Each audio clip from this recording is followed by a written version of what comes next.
श्री सतगुरु महाराज की जय। महर्षि मेही की बोध कथाएं। कहानी, संसार में किसी को चैन नहीं। संसार शांति पूर्वक रहने का स्थान नहीं है।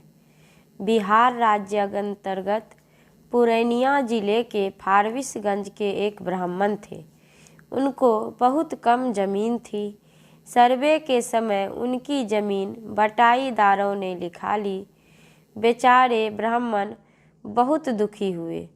बटाईदारों से मुकदमा लड़ नहीं सकते थे, इसीलिए वे तत्कालीन प्रधानमंत्री पंडित जवाहरलाल नेहरू के पास दिल्ली चले गए। बहुत प्रयास और प्रतीक्षा के बाद उनको कई दिनों के पश्चात 1 बजे रात्रि में मिलने का समय मिला। जब वे ब्राह्मण प्रधानमंत्री नेहरू जी के पास गए तो उन्होंने देखा कि नेहरू जी अपने काम में 1 बजे रात होने पर भी बहुत व्यस्त हैं। नेहरू जी ने पूछा कि कहिए, आप क्या कहना चाहते हैं। इन्होंने कहा कि आपको देखकर लगता है कि आपसे अधिक सुखी मैं ही हूँ। इतनी रात जगकर काम करने की मुझे कोई ज़रूरत नहीं पड़ती। आप इतने बड़े पद पर हैं, फिर भी चैन नहीं। यह सुनकर पंडित नेहरू बड़े प्रसन्न हुए और इनका काम भी कर दिया। इस लिहाज से दुनिया में रहना अच्छा नहीं। इसका अर्थ यह नहीं कि घर वार छोड़कर गाछ के नीचे रहो। गाछ के नीचे रहने पर भी दुनिया नहीं छूटेगी। भूख लगने पर कंद मूल खोजने और प्यास लगने पर कुएं की ओर जाना ही पड़ेगा।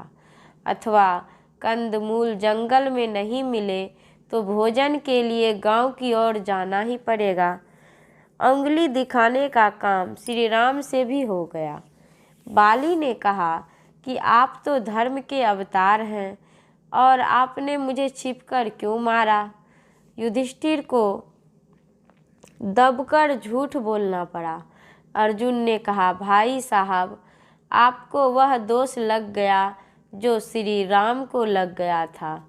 यह संसार काजल की कोठरी है। यहाँ कुछ न कुछ दाग लग ही जाता है और उसका फल दुख अवश्य ही होता है।